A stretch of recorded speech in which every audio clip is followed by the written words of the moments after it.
Good morning, everyone. Welcome to the conversation on TOS Television Network, your digital first Pan-African network. And it's Thursday here in Nigeria, and in Abuja, that's the capital city of Nigeria. My name is Adesu Alsi. And I am Merciful Ajinamo. Good morning, Adesu. Good morning, Merciful. Yeah, we're gradually coming to the end of April, and And the end of the week as well. I thought you were going to say the end of the week. I mean, it's the month, 22nd. I mean, we've got just 8 days. 8 days, wow. Quite fast. Yeah. Okay. All right. Before we kickstart the show proper, we'll be, bringing you the quote of the day.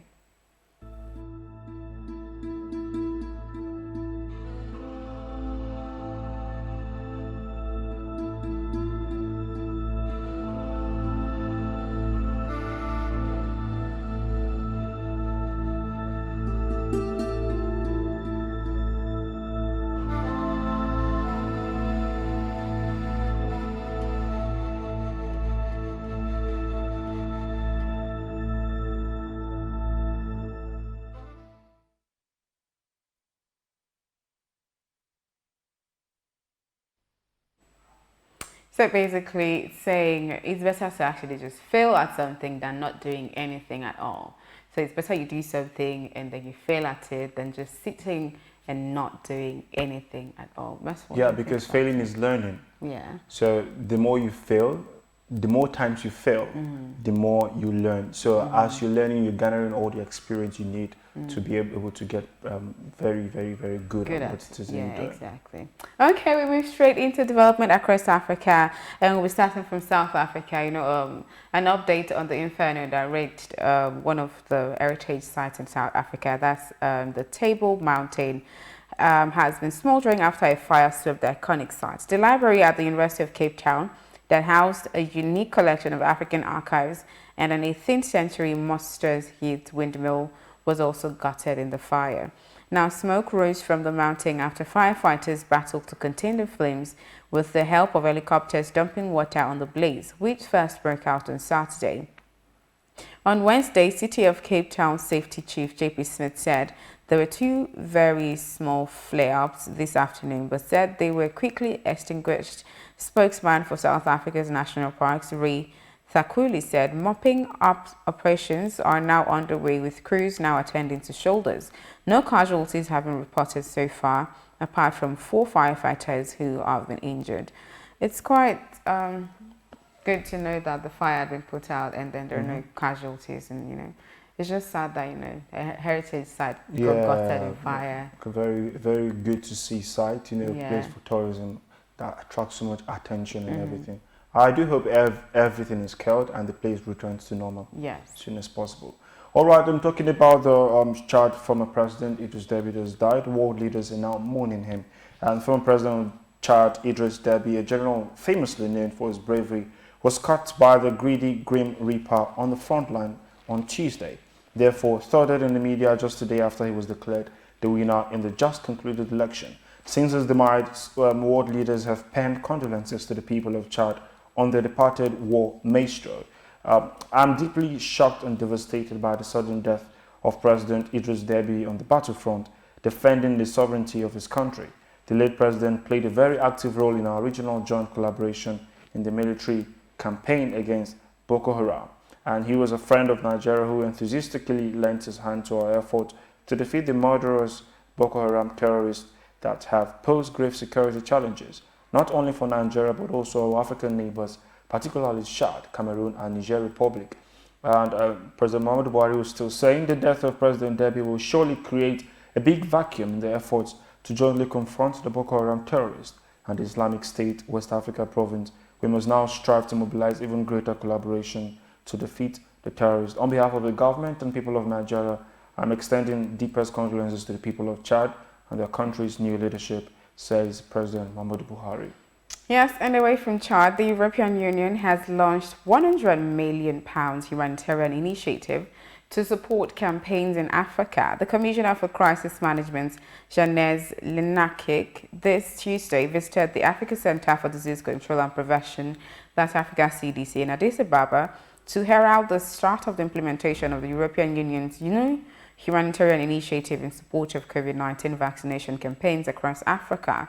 This was first disclosed by the President of the European Commission, Ursula von der Leyen, at the G7 meeting in February 2021. The £100 million initiative is part of the European Commission's efforts to ensure equitable and fair access to safe and effective vaccines to all, especially those in Africa.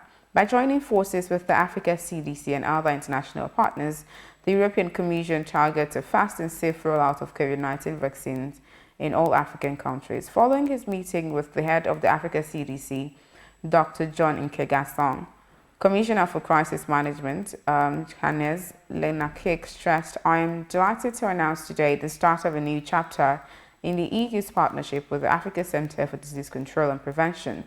This additional EU funding in support of the rollout of vaccination campaigns against the coronavirus pandemic in Africa will ensure that no one is left behind, including people in hard-to-access humanitarian crisis settings. I look forward to even closer cooperation with the Africa CDC in the future to strengthen our readiness and efficient preparedness to respond together to the challenges of tomorrow." This is a good one for Africa. It goes a long way in curbing the COVID-19 pandemic, especially seeing that we come here every day to say we cannot wait for a time where COVID-19 becomes a thing of the past. Some countries have gone on their third wave, and Africa is still battling with the second wave, and we do not want to face what is called the third wave. So I think this is a very good one for the continent. Yes, very good. All right, coming back to Nigeria, talking about EFCC detaining former Zamfara Governor Abdulaziz Yari on misappropriation of funds. It came after he was arrested on Tuesday for illegal financing, dealings, and misappropriation of funds. EFCC spokesman Wilson Uwajerins confirmed the arrest, saying Yari was interrogated for about 7 hours before he was detained in Sokoto. Some of the alleged financial infractions against Yari include the sum of $56,056.75 reportedly lodged in his account with Polaris Bank, 12.9 million naira, 11.2 million naira, $303 million, 217,388.04 naira, and $311.8 million said to be kept in different accounts in the name of Yari and his companies. The former governor had earlier in February been grilled by EFCC operatives in Lagos, while the Federal High Court in Abuja had, on January 26, 2021, ordered the final forfeiture of funds belonging to Yari in Zenith and Polaris banks. All right, that's much you can take on the Development Across Africa segment of the conversation.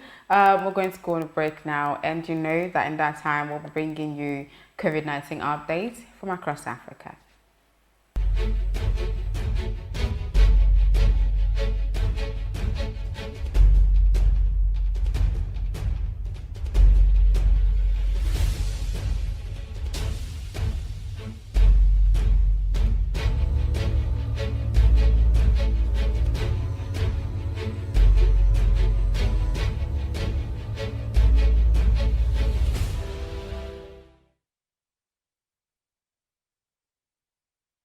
TOS TV Network mobile app is now available. You can now catch up on our breaking news, stream our programs live,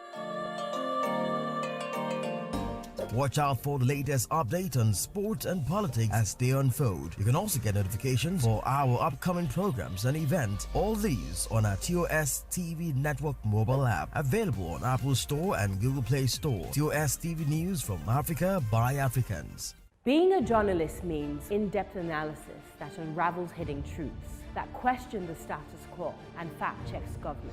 These criminal elements hiding under the cloak of surveillance contractors are the APC elements. Do you have facts to prove that? Being a journalist means waking up every day with a burning desire for peace, equity, and justice for all citizens.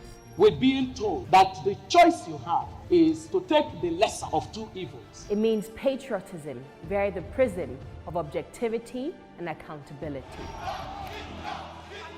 It means giving my platform to the masses to discuss issues that matter to them. Some of them, if they bring budget, and the budget they look. Some of them sleep. They're going to ask how much we are on. I have it. Thereby shaping government policies and laws. My name is Osasu Igbenedion, and I am the People's Journalist.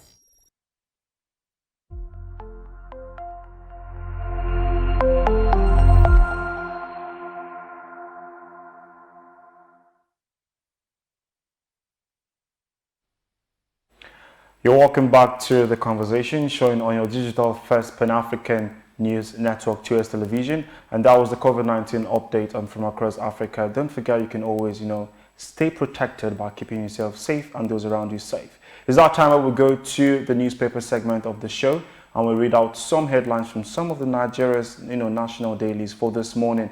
We begin with Blueprint from the very top, where FEC okays 8.3 billion naira augmentation for Sokoto State, and that's KB Road. That particular story can be found on page 13 of the Blueprint newspaper. Underneath that, Pomo, other animal proteins cause cancer, expert warns, and that can be found on page 22. And just underneath the Blueprint headline there is COVID-19 recovery. Federal government, state get National Assembly nod for $1.5 billion, 995 million euros external loans. And the writer underneath that story says, terms won't compromise economic sustainability. That's coming from the Senate. And TB, that's tuberculosis, kills more Nigerians than COVID-19, says an NGO. And that can be found on page 22 of the Blueprint. The very conspicuous headline here says, Senate raises the alarm as customs budget 2 billion naira welfare packages for retiring officers. And we have three riders underneath that story. The first one says, allocate 300 million naira as fueling cost for grounded aircraft. And the second, agency's 257 billion naira 2021 budget passed conditionally. And the third rider and the last is NCS impounds 42 drums of explosives, seizes 3.1 billion naira contraband in Lagos. And that can be found on page 24 and page 6 of the Blueprint newspaper. Underneath the picture of the day, the headline there says, despite pledge of collaboration, please withdraw personnel from EFCC. And that can be found on page 6. Abductors of Kaduna private varsity students demand 800 million naira ransom. Kwara, after 160,000 naira ransom, abductors kill victims few days to wedding. A very sad story there that can be found on page 5. Linking Pantami with terrorism unacceptable, coming from the Northeast Coalition.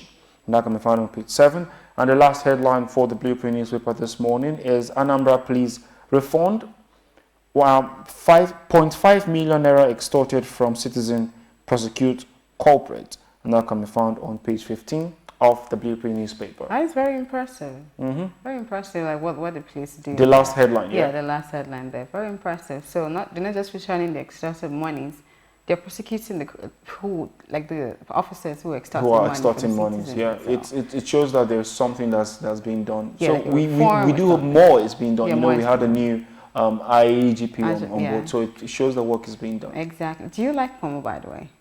Pomo? Yeah. Pomo? Yeah. I want you to pronounce it the way it's supposed to be pronounced. I first saw the word and I was like, okay, is this the Pomo that I know that's the animal skin? Yeah. I mean, it's actually good, but I've always heard that it's not nutritious. So well, I think people just like it because they like to chew. It's not nutritious. But they just like it. But Pomo is like it. It's like it. What do you mean it? You don't understand. It's it. And they're saying that it causes cancer. Wow. So are you going to stop eating Pomo? Like, I've heard it so much about food, but I've not stopped eating food. So I'll just think about it. Do more research. I'm not going to stop with this one. Okay, moving away from that to the Daily Trust newspaper. Starting from the very top as well. Senate approves 1.5 billion naira.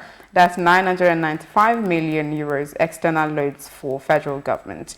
NNPC increases daily petrol supply to tackle queues.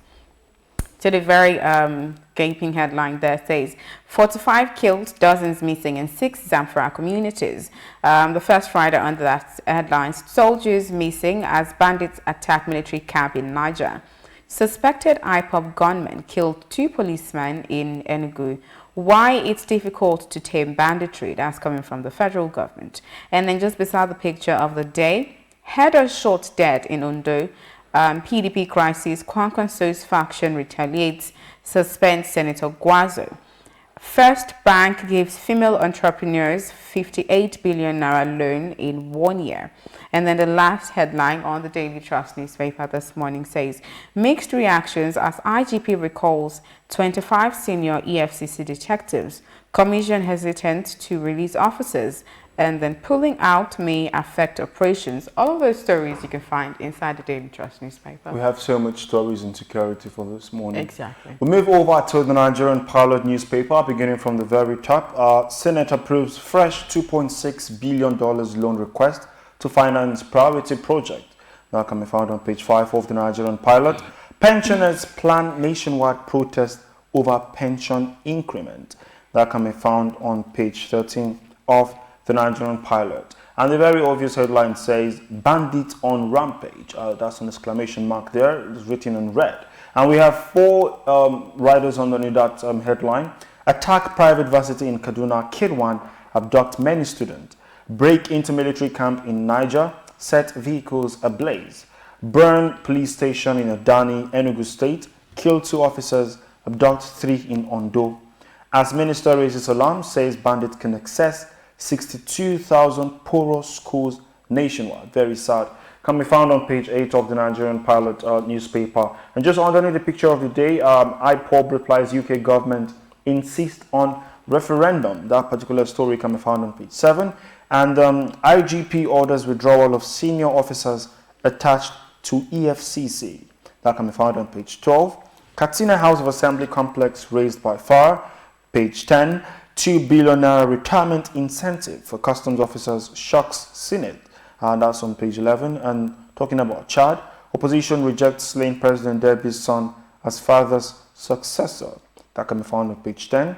Then FEC fails to discuss Pentami's involvement in insurgency. That can be found on page 7. And the very last headline underneath the Nigerian Pilot newspaper says, don't recover $2.1 billion loan to state, Tambuwal tells CBN. And that can be found on page 10 of the Nigerian Pilot. Lots of stories there on the Nigerian Pilot. Moving away from the Pilot to the Nigerian News Direct. NCDMB partners ANOH Gas to complete oil and gas training center in Port Harcourt. And then 20,843 households, 125,058 individuals, 2,512 MSEs to get support as Sanwo-Olu launches Lagos Care initiatives. World Creative and Innovation Day. NITDA grants 5 Nigerian innovators 10 million naira. And to the main headline on the Nigerian News Direct, priority projects funding. Senate approves $2.6 billion loan for COVID-19 food security. You can find that one on page 2 of the Nigerian News Direct. And then just underneath the first picture of the day, insecurity. Bayelsa government to relaunch own security outfits Operation Do Apple. That story is on page 3. On the economy, Oyetola goes tough on illegal mining. Transportation, UK agency offers technical assistance to Ogun. Those stories are on page 3 of the Nigerian News Direct. Moving over to under the second picture of the day. Engineer Sule wants federal government to complete Nasarawa Diagnostic Center. Fight against insurgency requires a national approach. That's coming from CAS. And then the last headline on the Nigerian News Direct says, IJP orders withdrawal of senior police officers attached to EFCC. Just get yourself a copy of the Nigerian News Direct. Quite a number of headlines there, I must say. All right, move over to the very last National Daily for this morning, and that is the business day. And as always, you can grab the details of the market and monitor the market on the Nigerian business and economy sector. The very gaping headline there says, inside Nigeria's plan to attract oil investment. I'll just get that story on the business day, and side by side underneath the headline there says, Nigerians switch diet over rising food costs. A very interesting story that can be found on page 31 of the business day. All right, that is it for newspaper review on the conversation here on TOS TV Network. We'll go on a break now, and when we come back, I'll be taking you through what is trending on social media. Don't go anywhere.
Welcome back to what's trending on social media here in the conversation. You know that, as I always tell you, that you can be a part of the conversation. Just follow TOS TV Network on Facebook, Twitter, Instagram, and subscribe on YouTube so you do not miss out on the amazing lineups that we have there for you. And you can also stream the conversation on www.tostvnetwork.com. Now back to trending on social media. So Issa Pantami, that's Minister of Communication, is back to the top of the trend table. Now, it's been back and forth that he's on the US watch list of, terrorists and those in support of Al-Qaeda and the Taliban. And then there's been a back and forth. I think the Nigerian dailies also carried that one. So there's a new document that came out, released by an online investigative media, claiming that the minister chaired a meeting which masterminded the elimination of former governor of Kaduna State, Patrick Yokowa. That's the first Christian governor of Kaduna State. And then there's been a lot of controversy surrounding that one. So quite a number of persons have reacted to that. I'm going to read out a few, some of those tweets there for you and then give you, my reactions to that. And then the first one is from Concerned Nigerians. Yeah, it says, "We are not just calling for the sack of Dr. Issa Pantami, we are also calling for his prosecution. #Pantami must go." And this is from Oluremi Shoneya. And she says, "A damning report by David Hondaing on the Dr. Issa Pantami saga.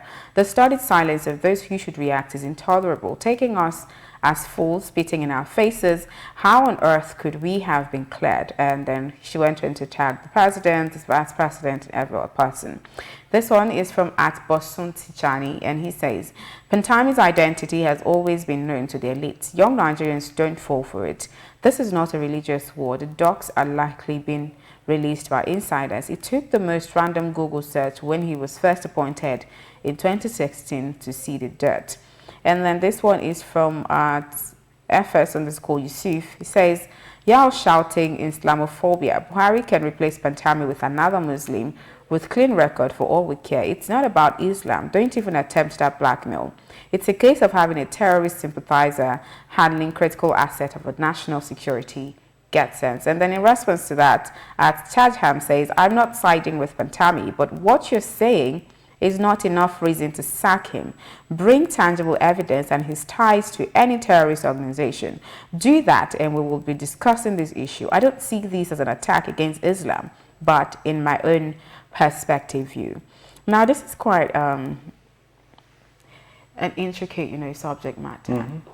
Mm-hmm. So the gist here, suppose this document said, I think sometime in 2010, the Patrick Yokowa, the first Christian governor of Kaduna State, died in a helicopter crash. And there's been back and forth as to how did that happen.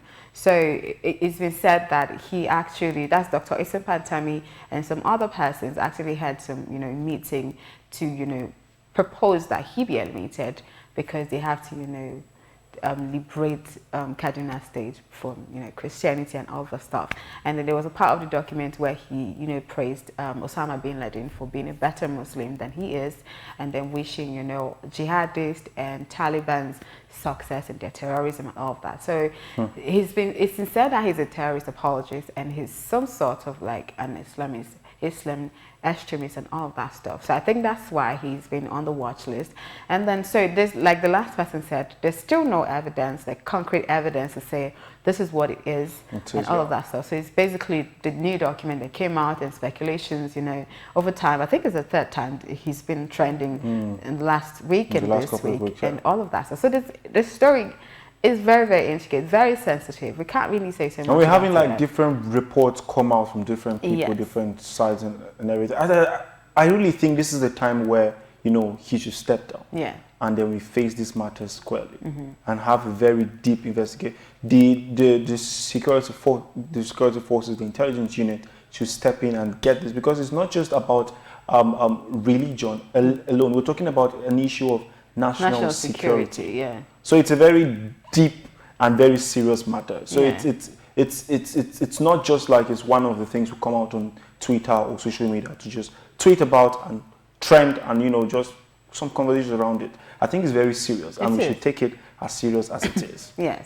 And then that time, I think, was it 2 or 3 years ago that Nigeria was added to the list of like terrorist countries, terrorist nation. Yeah. And we were like, wait, why are you tagging all the terrorists in the country? And we're having to deal with Boko Haram and all of that stuff. And we're still, working towards getting us out of there. And then a sitting minister in the country is on a terrorist watch list. What does that say about the country? What does that say about Nigerians generally even? So basically, I also am of the opinion that he should step down at this point. That, as I said the other day, it's for the good of the country. It's for the good of the country. It's not personal at this point. It's for the good of the country, and I hope he sees it that way, and he does step down. And then we can now start talking about proper investigation as to where all of this is coming from. If somebody's actually the one, fronting all of this, let us see it.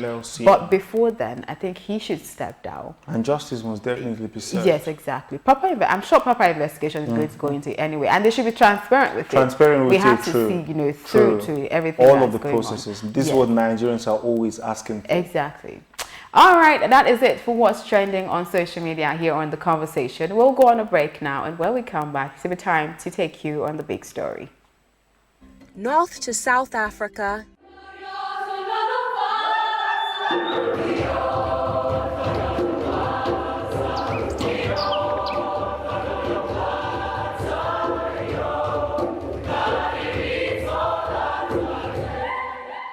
East to West Africa,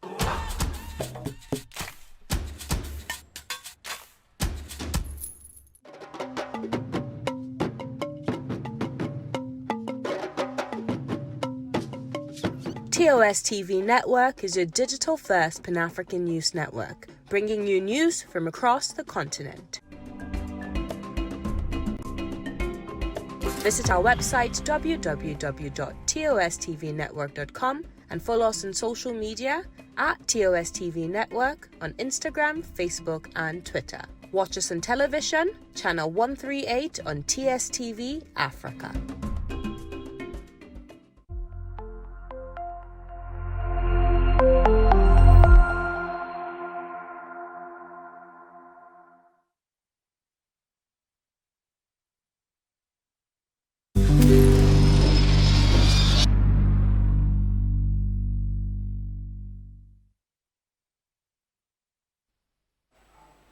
Welcome back to The Conversation, showing on your digital first Pan-African news network, that is TOS Television. And don't forget, you can always be a part of it by joining our social media community at TOS TV Network on Facebook, Twitter, Instagram. And don't forget, you can watch us on the website www.tostvnetwork.com, and of course subscribe to YouTube so you don't miss out on our amazing content. It's that time I will bring you the crux of the program, that is the big story. Now, the Nigerian Senate on Wednesday, April 21st, has approved President Muhammadu Buhari's external loan request to the tune of $1.5 billion and 995 million euros from multilateral and bilateral lenders. The request, which was first submitted to the National Assembly last year, would see 995 million euros going to finance priority projects of the federal government, while $1.5 billion would be disbursed to the 36 state governments to finance critical projects. With a total public debt of 32 trillion naira, or $84.5 billion when converted, the loan once sourced increased the nation's debt figure by $2.5 billion to $86 billion. Joining us to discuss more on this, on the nation's alarming debt profile and its impact on Nigerians and the economy, is Professor Ken Ife, and he is a development economist. Thank you so much for joining us on the show, Dr. Ken. Oh, thank you for inviting me. Thank you very much. Thank you. Now, first of all, can you shed more light on reasons for the government's decision to borrow? Well, the decision has been there since last year. Okay. One, it was foreseen by the fiscal strategy. Our fiscal strategy paper has foreseen the need for this borrowing, and everybody knows that the impact of the COVID-19 has not gone. It's still there. We are living with it, and we also know that the infrastructure deficit of our country has remained a major source of concern and a major source of the borrowing. Actually, the Fiscal Responsibility Act 2007 consigned external borrowing for capital projects and human resource development. So it is in order. This borrowing is not to be consumed for paying salaries or that. It is for capital expenditure. So that being said, it is captured in the borrowing plan. It is captured in the budget, 2021 budget. So all it's doing now is that now that we are at the tail end of it, the last mile, then it has to go to assembly for approval. But otherwise, it didn't just jump on us. It's been part of a historic financing plan. But the government of Nigeria has been borrowing for years. Like every time, and it's increasing. The debt keep increasing. We keep hearing they're going to borrow for these boys. So like they're on a borrowing spree. And so, are you saying that the reason for borrowing is justified? Like they have a justifiable reason for the continuous borrowing that the government has been doing? Of course. Now, let me tell you this. There's nothing wrong in borrowing. Most countries borrow. I haven't seen any country that's not borrowing. We are borrowing when you are leveraging cheaper form of finance. Some of those borrowing are concessionary loans of 0 to 2%. And Nigeria, okay, how much are you borrowing in Nigeria from the capital market or from the bank? Bank is giving you 23%. So it's not just that, but it's the fact that if we are going to fulfill our dream of having a $1.64 trillion GDP by 2030 and 6.4 trillion GDP at 2050, we have to build the infrastructure required for you to have that order of revenue. Now, too, the capital requirements for the country is a sad story. We are behind most countries in Africa on the per capita of capital requirements, in terms of rail and the road and highway, and the stock of capital in Nigeria is about 35% compared to about 80% in South Africa. So there's absolutely no question that we do need the money. The issue is that we have to be prudent in what we are borrowing, and we have to be transparent in what we are borrowing, and we have to be accountable in what we are borrowing. Do you think we have the means to pay back all of them? Can you hear me? But I haven't even finished. We have war. We have war in all the 6 geopolitical zones, and infrastructure is required to persecute the war. We are also having serious challenges in agriculture, in so many other areas that will require money to persecute these development initiatives. So the need is there. Okay, but if we keep borrowing, it's a story, because it's been said that the country does not have the means to pay back all the monies that it's borrowing, that it keeps borrowing. So, but we still see the country keeps borrowing. So, don't you think that all of this is at the detriment of Nigerians themselves? It would be to the detriment if you are not borrowing for the right reason. And if you are not in a building capacity to repay the money, then we have a problem. The issue for Nigeria is this. We have substantial headroom when it comes to borrowing. If you look at the what you have borrowed, 32 trillion, what is your GDP? 155 trillion. It's only about 21% of the GDP. The international benchmark is 40%. We still have. And then there are countries that have 133%. There are countries that are even 200%. Most African countries are over 60, 70%. But the fact is this. It's not just the fact that we have had substantial headroom in borrowing terms. It is your ability to pay back that is the biggest challenge. And I recognize that because we are having serious challenges in repaying our money. We have on budget, we budgeted about 50% of the revenue for debt service. It should be, the benchmark is 40%. So, and in fact, in reality, when you are disbursing, it could even go up to as much as 60% and then come down. It swings depending on how the money arrives, when it arrives. So, but the issue about that debt sustainability is really to do with the amount of revenue that we get. Now, we get only 6% of our GDP as tax revenue. Most African countries are at around 18%. So the government is looking at how to ramp up this revenue about 3 times. So to be on par with other African countries. So there are significant challenges. And there are many ways there are also efficiency issues on our spend and the capital projects. So, for example, government has set up an infrastructure company with 1 trillion naira, and that is going to market to raise 15 trillion. And is also hoping that government will bring $3 billion as sovereign guarantee. The fact of the matter is that if this happens, it's happening already, it will take away all these 20 to 26 projects, that infrastructure project that is making government go to borrow, and take them and run with them and fund them with naira. So that will be a game changer. And then secondly, you've seen that in the 2020 Act, the government has set up a fund to mop up all these unclaimed dividends and the dormant accounts. And so it can borrow from some of that. The pension fund is borrowing from some of that. Is also creating new savings scheme, national savings scheme, to mop up resources from the informal sector. So the government is looking at so many things to reduce the pressure on borrowing. I'm also aware of what it is doing on the changing the dormant assets into a more active investment and active asset management. So, in other words, bringing its asset to the point where you can borrow against the assets rather than borrow against our cash flow. So that is tremendous. The government is doing so many things to actually, it's not just watching this happen, it's doing a lot of things to bring it under control.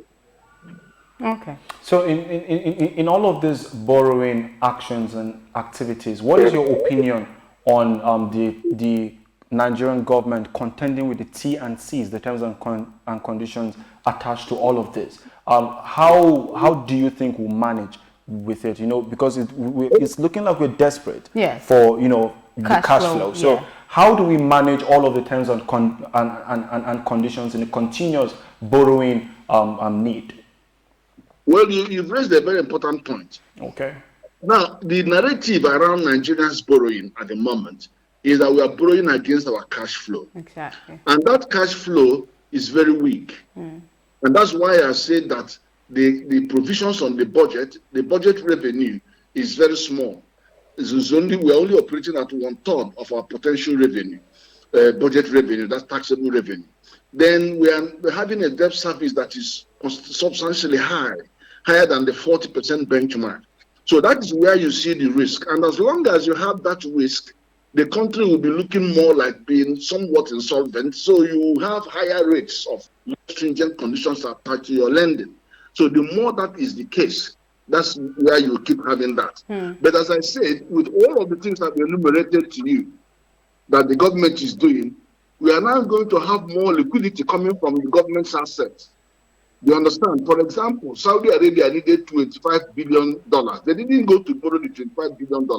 What they said, okay, I have Saudi Aramco, the oil company, tell me the value of it. They valued it at 1.5 trillion. And so, why? Okay, go to the capital market, I want 5%. So they sold 5% and got 25 billion that they needed. We need to do more of this in Nigeria. We have so many government assets with the oil companies, with the Genco and Disco and all of that. And there's so many assets that can be put into the market, valued, and then national register. Network issues right there with Professor Ken.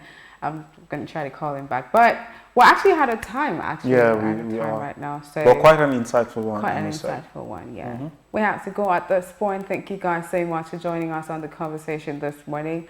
Do not forget to join us on the conversation tomorrow at the same time. And do not forget that you can be a part of the conversation on www.tostvnetwork.com. Also follow us across all social media platforms, the TOS TV Network on Facebook, Twitter, Instagram, and also subscribe to TOS TV Network on YouTube. My name is Adesu. I'll see you. And I am Mesafal Hajinamo. Thank you so much for watching. Have a wonderful day.